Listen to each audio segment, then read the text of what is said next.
It's risky business. Some are done overnight, others take months and even years. And don't forget those unexpected twists and turns.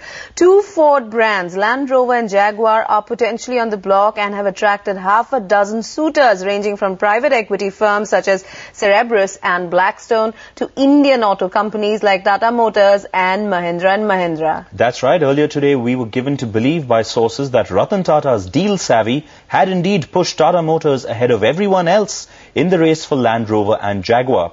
We've in fact spent the better half of today asking for an official confirmation from Ford, but the company refused to get into specifics. All the American auto major is willing to say is, and I quote, "We are pleased with the positive expressions of interest we have received and in the strength and quality of the interested parties. We are exploring in greater detail the potential sale of the combined Jaguar Land Rover business with the selected parties who have expressed interest. No final decisions have been made at this time." Okay, now based on what CNBC TV18 learns from sources, we continue to believe that Tata Motors is a frontrunner in that deal in spite of what Ford is saying, except, like they say, the deal ain't done till it's done. So for now, we are only examining the strengths Tata Motors presents as the most likely suitor. For that, our auto correspondent Sumantra Barua is standing by with some analysis, and we'll also tell you a bit about rival M&M strategy, as Arun Giri has found out. But first, Sumantra will tell us what makes Tata Motors amongst the more likely bidders to win this deal.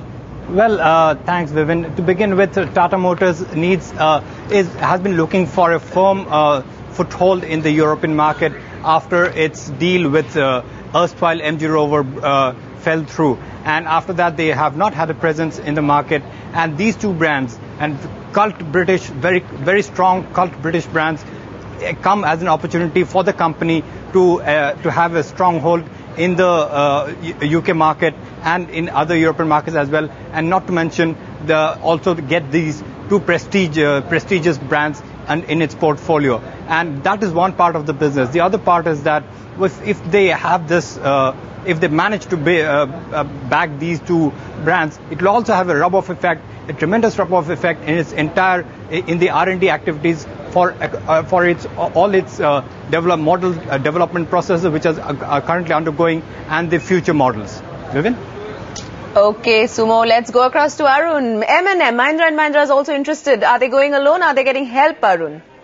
From what we learn, they are definitely getting some help, and big time help. If you look at the private equity player that we learn, they have zeroed in on for the bid. It is leading private equity player Apollo. Apollo is one of the top 10 private equity players in the world, has made investments of over $15 billion since its inception in 1990 in over 100 plus companies. It is a US-based private equity player, has principal offices in New York, Los Angeles. We did try to contact Mahindra & Mahindra officials, but we've not yet received any clarification from them on this. But we do learn that Mahindra & Mahindra is likely to put in its bid along with private equity major Apollo. That's what we learn. Thanks a lot, Arun, for that. And if